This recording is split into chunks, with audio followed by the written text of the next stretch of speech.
Hindi kita niloloko. Hindi ko na talaga makontak yung pinag-investan natin eh. Maniwala ka sa akin. Jax, hindi pwede yan. Halos lahat ng pera ko nilagay ko dun. Pare, paano na ako? Paano na kami ng anak ko? Pare, nagtiwala ako sa'yo eh. Kasi ang akala ko, yung pera natin matudoble. Pre, nagtiwala din naman ako eh.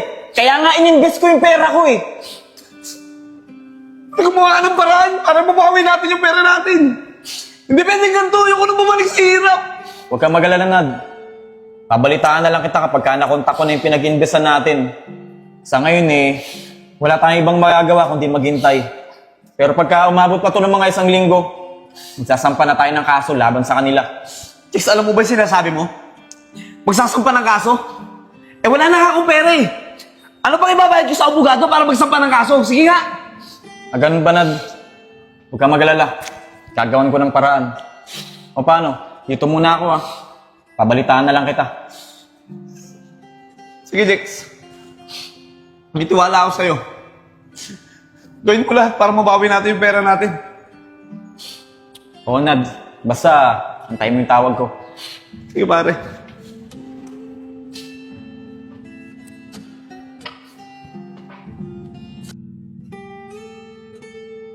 Oh, Isko! Tara na! Nico, tagal mo naman. Kanina pa itay na antay. Tara na. Tara! Tara, Nico. Daan natin si Enad. Tara. Nad! Nad! Oh, Isko, Nico. Tara, Nad. Sumama ka sa amin. Para naman makalimutan mo yung problema mo. Oo nga, Nad. Para naman makapaglibang-libang ka. Tara na, laro tayo basketball. Isko, Nico. Hindi na muna siguro. Baka kasi umalis ako mamaya Susubukan ko maghanap ng mapapasukan. Para naman kahit papano, may pambudget kami ni Vince. Kuya Isko, ako. Ako na lang sasama sa inyo. Sige, Vince, tara. Tara, tay. Pa-basketball pa muna ako Sige anak, mag-ingat kayo Tara, Nad. Dito na kami. Sige tol.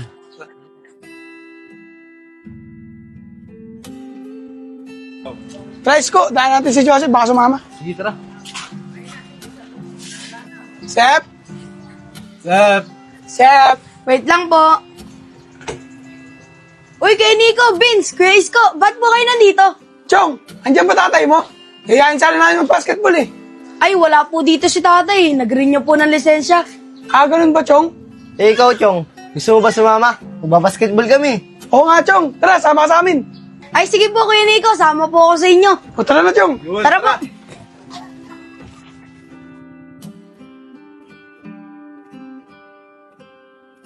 Chong, galingan mo maglaro, Oo naman, gagalingan ko. Yun, tara na. Tara, Sige. Ayun, no. Ano tol? Nakahanap ka ng bagong mong kliyente? Wala pa nga tol Naghahanap pa lang ako ng bagong kliyente. Gusto ko kasing maging kliyente kagaya ni Enad. Yung mayaman, pero walang alam sa sugal. Pati madali rin lokohin. Uy, Isko. Di ba yung kausap ni Enad? Yung nagturo sa kanya magsugal? Oo nga, no. Pero parang may pinag-uusapan sila Oo nga Tara, lapitan natin. Pakinggan natin. Tol, sigurado, malaki kinita mo sa edad din, ano? Oo tol, talagang malaki kinita ko dun. Di niya alam, kung pinapatalo niya sa kasino, malaking porsyento yung napupunta sa akin. Tol, buti na lang, naging kliyente mo yun. Walang alam sa sugal. Di lang yan tol. Uto-uto pa. Uto daw yun. Isko, kailangan malaman agad doon na Enad. Oo nga, Nico. Tara. Isko, kailangan malaman agad ni Enad yung narinig natin kanina. Kaya nga, Nico Vince, tawagin mo yung tatay mo, dali. Sige, Kuya Nico. Tay! Tay! Tay! Tay! Tay! Wala pa si tatay. Hindi pa nakakauwi. Kuya Nico, wala pa po dito si tatay. Hindi pa po nakakauwi. Ganun ba, Vince? Pakisabi na lang sa tatay mo pag-uwi. Magkita kami sa kubo. Sige po, Kuya Nico. Paano? Dito na kami, Sige po. Ay, Kuya Nico, uwi na rin po ako.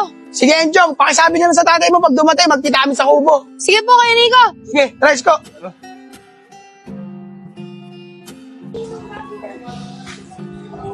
Titay, dyan na po pala kayo. Mano po?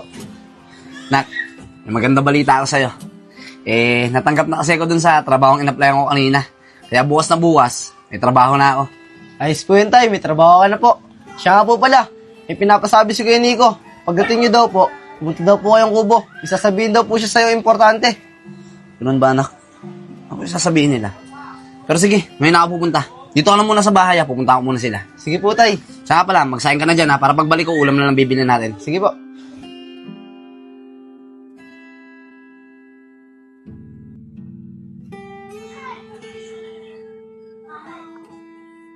Uy, tay, nandiyan na po pala kayo. Nakapag-renew po ba kayo ng lisensya? Oo, anak. Nakapag-renew na ako ng lisensya. Eh siya nga pala, tay. Pinapapunta ko po ni Kuya Nico sa ni Kuya Isko doon sa Kubo. May sasabihin daw importante. Importante? Ano naman yung sasabihin nila sa akin importante? Kasi po, tay, kanina, nakita namin yung nagturo ng sugal kay Kuya Enad. Tapos narinig namin sila. Pinag-uusapan nila si Kuya Enad. Kaya po pinapatawag kayo ni Kuya Nico sa Kubo. Ganun ba, anak? O sige, pupuntahan ko na sila sa kubo. Diyan ka na muna. Sige po, tay. Ingat po kayo.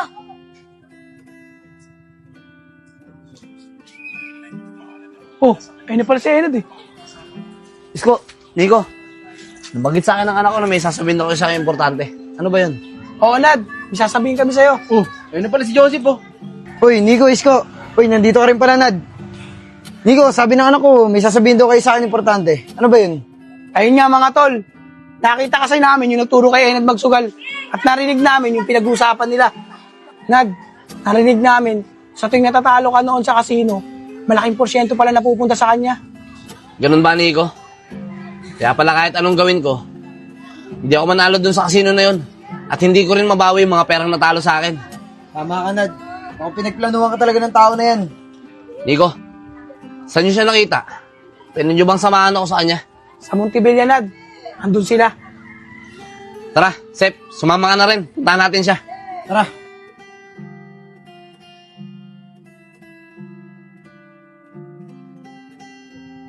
Nico, saan nyo banda dito nakita kanina yun?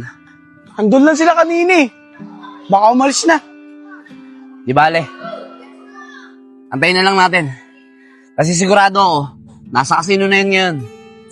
Wala na may ibang dadaanan pa uwi yun kundi dito lang eh. Okay lang ba sa inyo? Okay lang sa amin. Mga tol, dito na lang muna tayo magantay. Sigurado ako maya-maya dadaan na yun. Anong oras na rin naman eh. O sige, Nad. Dito na muna tayo.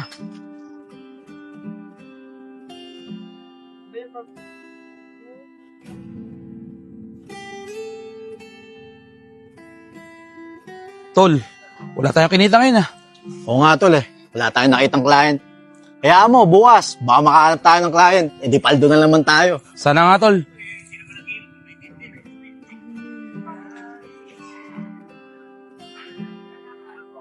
Ayos yan, Isko ah. Oo nga, Pero mas maganda, kung itutuloy-tuloy mo pa yan. Uy, Nad. Ayun na sila. Oo nga, no.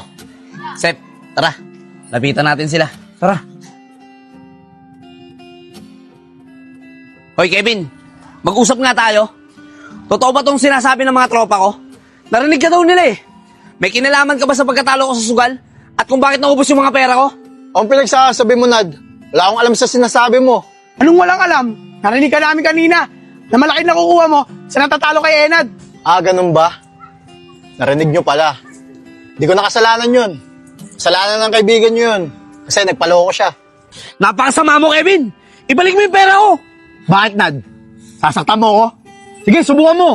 Para may pakulong ko kayo. Eh ako, kaya nyo ba kayo pakulong? Di naman, di ba?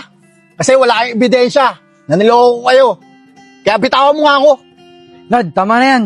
Tama siya. Wala tayo ebidensya. Baka mabaligtad pa tayo. Tayo pa yung makulong. Tumabi nga sa dadaanan namin. Mga takot.